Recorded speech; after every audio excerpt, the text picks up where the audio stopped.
Doctor గారు, మరి ఈరోజు ఎటువంటి సమస్యకి పత్యాహారాన్ని తెలియజేయబోతున్నారు?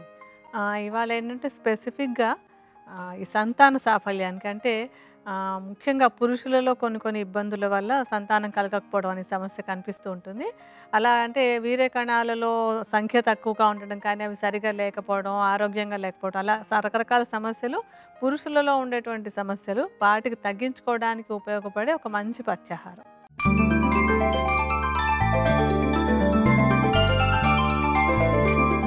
మరి సంతాన సాఫల్యానికి పత్యాహారానికి కావలసిన పదార్థాలేంటో చూద్దామా?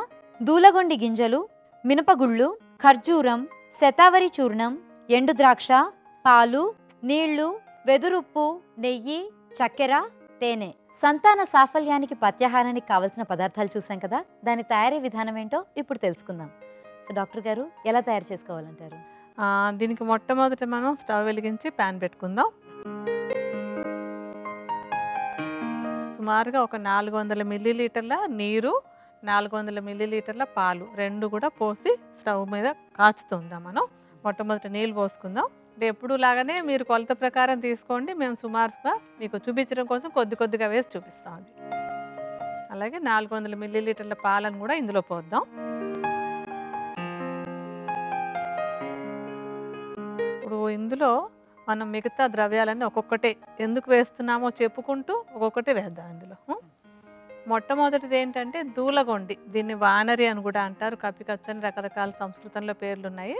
ఈ వానరి అనేటువంటి లేదంటే దూలగొండి గింజలు సంతాన సాఫల్యానికి చాలా బాగా ఉపయోగపడతాయి. అంటే ఈ స్పర్మ్ కౌంట్, వీర్య కణాలు సంఖ్య కానివ్వండి, లేకపోతే వాటిలో కదలికలు కానీ, దానిలో ఉండేటువంటి డిఫెక్ట్స్ తగ్గించడానికి ఈ దూలగొండి గింజలు చాలా బాగా ఉపయోగపడతాయి. శుద్ధి చేసిన దూలగొండి గింజల నుంచి తయారు చేసిన చూర్ణాన్ని మనం ఇందులో వాడుకోవాలి. అది మనం రెడీగా పెట్టుకున్నాము. ఈ చూర్ణాన్ని ఏంటంటే సుమారుగా ఒక 50 గ్రాముల పరిమాణంలో ఇప్పుడు మనకు కాగుతున్నటువంటి పాలు నీళ్ళలో కలుపుకుందాం.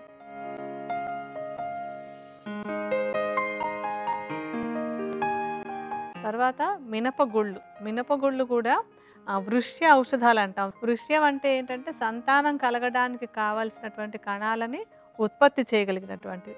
అందులో మినుము, ఆహార పదార్థాల్లో మినుముకి అలాగ సంతానం కలగటానికి ఉపయోగపడే మార్పులు శరీరంలో తీసుకురావడానికి ఉపయోగిస్తుంది. సో ఈ మినుములు వీటిని కూడా, మినపగుళ్ళు వీటిని కూడా ఒక 50 గ్రాముల ప్రమాణంలో పాలలో కలుపుదాము.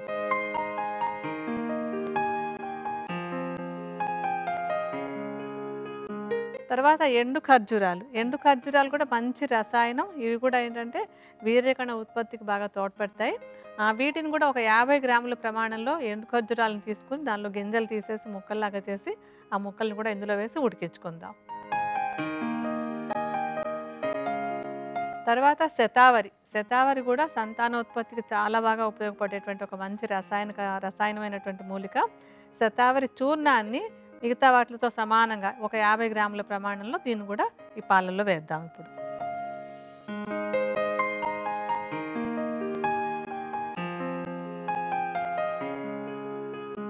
తర్వాత ఎండు ద్రాక్ష. ఎండు ద్రాక్ష కూడా మంచి రసాయనం. ఇది కూడా కొత్త కణాలు చక్కగా ఉత్పత్తి అవ్వడానికి బాగా ఉపయోగపడుతుంది. అంటే రసాయనం అన్నప్పుడు ఏంటంటే శరీరానికి అన్ని రకాలుగా మేలు చేసి కొత్త కణాలు చక్కగా పుట్టేలాగా చేసేటువంటిది.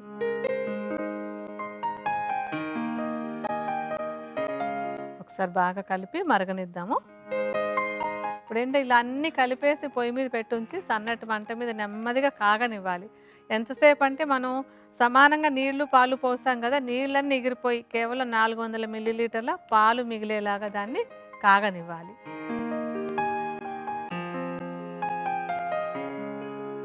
సో మనకి చాలా వరకు నీటి శాతం ఎగిరిపోయినట్టే ఉంది కదా డాక్టర్ గారు? నీరు ఎగిరిపోయింది. మనం వేసుకున్న మినపగుళ్ళు మిగతావన్నీ కూడా చక్కగా మెత్తగా ఉడికిపోయాయి కదా. ఇప్పుడు మనం ఇందులో మిగతా ద్రవ్యాలు ఏమేమి వేయాలో వేసుకుందాం. ఒకటేంటంటే వంశలోచనం అంటే వెదురుప్పు. ఈ వెదురుప్పును సుమారుగా ఒక 4 చెంచాల ప్రమాణంలో ఇందులో కలుపుకోవాలి మనం. తర్వాత చక్కెర కూడా ఒక 50 గ్రాముల ప్రమాణంలో వేసుకుందాం ఇందులోనే. నెయ్యి కూడా కొలతగా మీరు 50 గ్రాములు వేసుకోండి. మేము సుమారుగా మీకు చేసి చూపిస్తాము.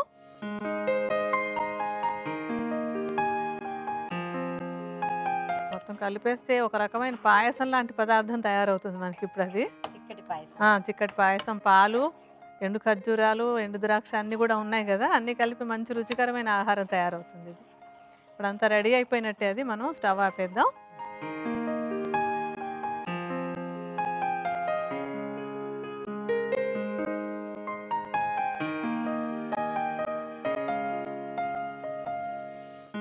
అన్ని ఇంగ్రీడియెంట్స్ వేసేసినట్టే కానీ తేనె మాత్రం వేయలేదు. సో, దాన్ని ఎప్పుడు వేసుకుంటాం? తేనె ఎప్పుడంటే తీసుకోవడానికి ముందనమాట.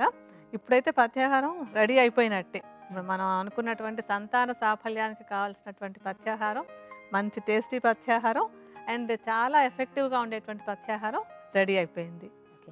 అంటే దీన్ని నిలవ ఉంచుకొని కూడా తీసుకోవచ్చంటారా డాక్టర్ గారు? ఆ నిలవ ఉంచుకోవడానికి అవ్వదమ్మా. మేబీ ఒక 2 రోజులకి ఒకసారి అట్లా తయారు చేసుకోవచ్చు. అంతకంటే ఎక్కువ నిలవ ఉండదు. ఎందుకంటే మనం ఇందులో పాలవి పోసి మరిగించాం గదా! అందుకని 2 రోజుల కంటే ఎక్కువ నిలవ పెట్టుకోలేం. ఎప్పటికప్పుడు హాయిగా ఏ రోజుకి ఆ రోజు అసలు ఎప్పుడు కూడా తాజాగా చేసుకుంటే వచ్చేటువంటి విలువలు నిలవ పెట్టుకుంటే రావు ఇలాంటి పదార్థాలకి. సో, దీన్నేంటంటే ఇలా తయారు చేసుకొని ఒక కప్పుడు పరిమాణంలో ఆహారం తీసుకునేటప్పుడు అంటే ఆహారంలో కూడా దంపుడు బియ్యపు అన్నం తినాలి. ఆ దంపుడు బియ్యపు అన్నం తినడానికి ముందు ఒక కప్పు ప్రమాణంలో ఇది తీసుకొని అందులో కొంచెం తేనె కూడా కలుపుకొని తీసుకోవాలి.